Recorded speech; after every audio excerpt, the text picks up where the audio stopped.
किसी ने ये सोचा नहीं था ट्रंप 2026 की शुरुआत में वेनेजुएला पे अटैक कर देंगे और निकोलस मदुरो को इस तरह हाथ में हथकड़ी बांधकर यूएसए में किडनैप करके लेकर आ जाएंगे।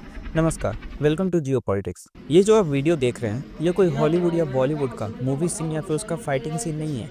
ये है यूएसए की मिलिट्री इन एक्शन, वो भी वेनेजुएला के कैपिटल काराकास में। अचानक से डोनाल्ड ट्रंप ने वेनेजुएला के कैपिटल काराकास को अटैक कर दिया और ना सिर्फ किसी एक से किया। आज के डेट में यूएसए के मरीन्स हो या फिर यूएसए का एयरफोर्स हो या फिर यूएसए अपने चीनूक हेलीकॉप्टर्स हो, सबको इस्तेमाल कर रहा है वेनेजुएला का कैपिटल काराकास को बॉम्ब करने में। और ये जो आप वीडियो देख रहे हैं उसमें कैसे यूएसए के हेलीकॉप्टर्स, चीनूक हेलीकॉप्टर्स जमीन से कितने नजदीक उड़ रहे हैं और वो किस तरह से काराकास में बॉम्बिंग कर रहे हैं। इवन ये वाला जो ब्लास्ट है आप उसे देखकर तो हैरान ही रह जाएंगे, कैसे यूएसए के मिसाइल लगातार पे लगातार फट रहे हैं काराकास में।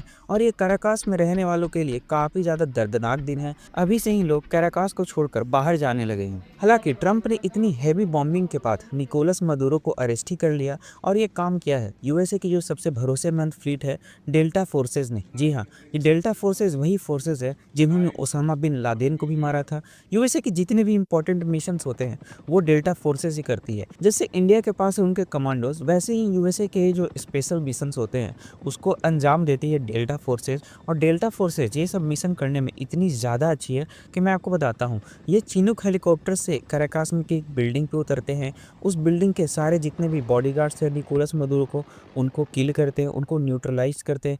फिर जो उनकी मिलिट्री थी जो कि उनकी सिक्योरिटी के लिए थी उनको न्यूट्रलाइज करते हैं। उसके बाद निकोलस मदुरो का इन्हें एग्जैक्ट लोकेशन भी पता होता है और फिर वो निकोलस मदुरो को अरेस्ट करते हैं, उनकी वाइफ को भी अरेस्ट करते हैं। फिर वहाँ से उनको हथकड़ी पहना के वापस से हेलीकॉप्टर के सहारे ही यूएसए लेके चले आते हैं। और एक ऑपरेशन में इतना सब करने के बाद भी यूएसए के जो डेल्टा फोर्सेस हैं उनका एक भी मेंबर, एक भी पर्सन को डेथ या फिर कोई भी कैजुअलिटी नहीं हुआ। इतने लोगों को उन्होंने मार दिया, न्यूट्रलाइज कर दिया, बट उनको एक खरोच तक नहीं आई।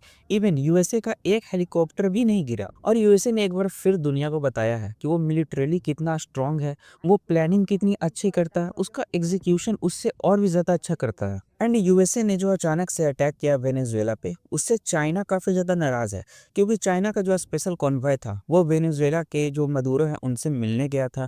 और जैसे ही वो कॉन्वॉय, आप ये वीडियो में देख सकते हैं, ये लोग एक दूसरे को हैप्पी न्यू ईयर कह रहे हैं। ये लोग चाइनीज कॉन्वॉय हैं जो कि निकोलस मदुरो से उनके कैपिटल काराकास में ही मिल रही थी। इस मीटिंग के कुछ ही देर बाद, मतलब कि कुछ ही घंटे के बाद, अचानक से काराकास पे बॉम्बिंग होने लगती है। जबकि इस बॉम्बिंग के वक्त भी चाइना का जो स्पेशल कॉन्वॉय था वो काराकास में ही मौजूद था और इसको लेकर चाइना काफी ज्यादा गुस्सा है।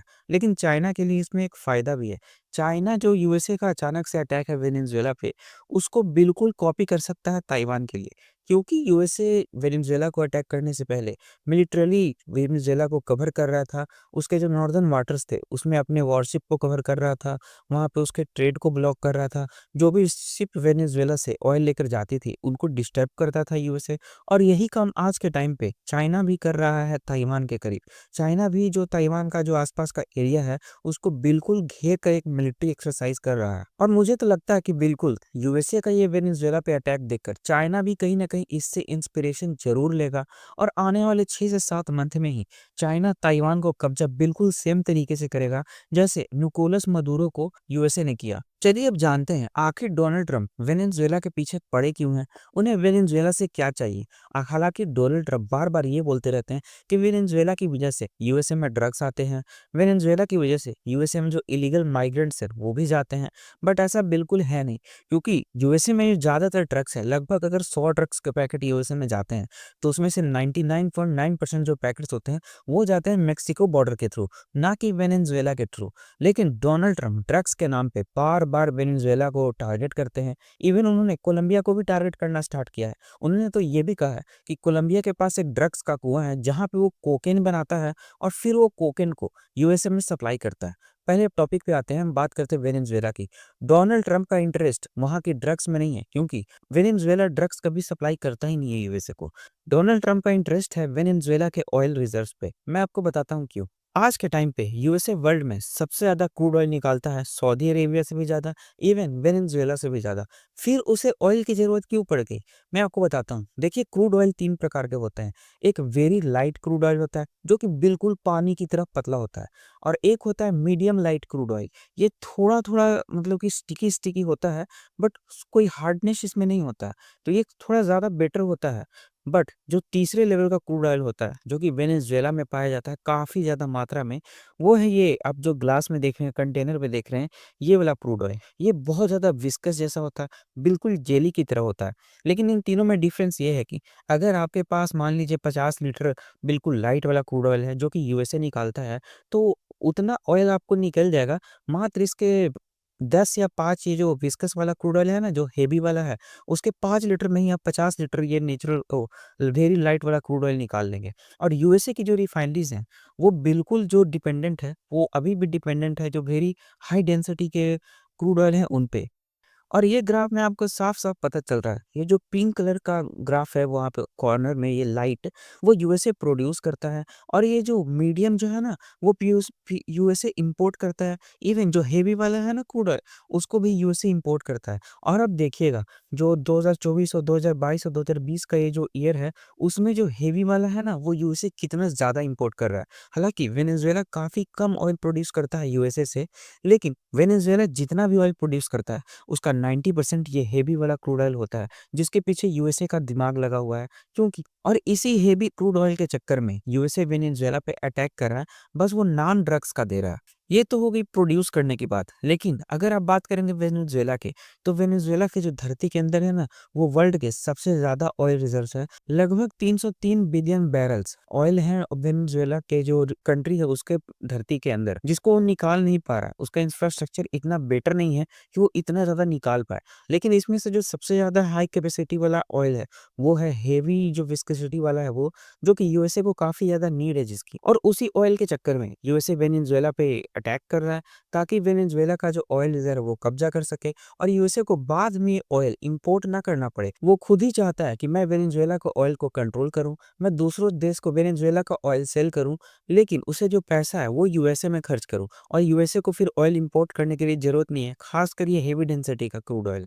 और हिस्ट्री में यूएसए ऐसा पहली बार नहीं कर रहा है। यूएसए पहले भी कई कंट्री को बॉम्ब कर चुका है उनके ऑयल रिजर्व्स के चक्कर में।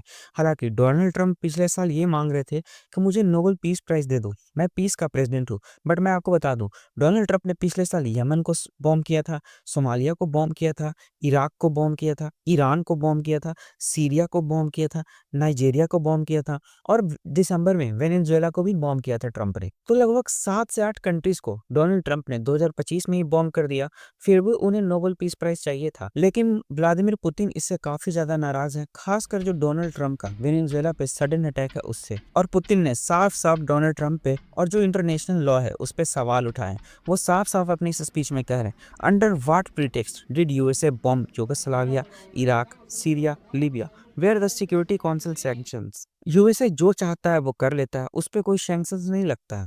और इनका जो सवाल है ना, वो बिल्कुल वैलिड भी है, क्योंकि यूएसए हर बार, हर एक साल कई ना कई कंट्रीज़ को बॉम्ब करता है, और उस पे इंटरनेशनली कोई सैंक्शन नहीं लगता। ना तो यूरोपियन यूनियन कोई सैंक्शन लगाता है, ना ही कोई और कंट्री को सैंक्शन लगाता है।